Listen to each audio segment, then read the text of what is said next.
शेतकरी मित्रांनो, तुम्ही हा कांदा बघितला का? चाळीमध्ये अगदी साठवलेला आहे। तत्पूर्वी तुम्ही बघा की या कांद्याची साईज आहे, कलर आहे, याची जी चमक आहे ती कशा प्रकारे दिसते। आणि सगळ्यात मोठी गोष्ट म्हणजे हा चांगला कांदा फुगलेला आहे, चांगल्या प्रकारे आकार याचा बनलेला आहे। शेतकरी मित्रांनो, महाराष्ट्रात पहिल्यांदाच हा कांदा 9 ते 10 महिने 100% टिकणार आणि त्यानंतर आपलं जे चाळीमध्ये साठवल्यानंतर वजन कमी होतं, तर यामध्ये शक्यता फारच कमी आहे।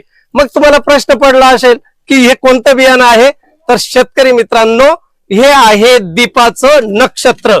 हे जे बियाणं आहे या शेतकऱ्यानं लागवड केल्यानंतर आज रोजी येथे कांदा साठवलेला आहे आणि मी तुम्हाला ज्या क्वालिटी सांगितल्या त्या 100% यामध्ये आहे। या शेतकऱ्याने गेल्या 5 वर्षापासून याची लागवड करून उत्पादन घेतलेलं आहे। शेतकऱ्याच्या रेकमेंडेशन नुसार हा कांदा जर आपण लागवड केली तर वजन आणि टिकवण क्षमता या दोन्ही मध्ये आपल्याला 100% फायदा दिसून येईल। शेतकरी मित्रांनो, मग हे बियाणं कुठे मिळेल? तर समोर स्क्रीनवर मी तुम्हाला मोबाईल नंबर देतोय, तेथे जाऊन तुम्ही कॉन्टॅक्ट करायचा आहे। या बियाणाबद्दलची तुम्हाला अधिकची माहिती मिळेल आणि तुमच्या आसपास कुठे मिळेल याचा पत्ता देखील मिळेल। नक्की येथे कॉल करायचा आहे आणि अशाच माहितीसाठी मला इंस्टाग्रामला फॉलो करायचं आहे। भेटूया पुन्हा, तोपर्यंत नमस्कार।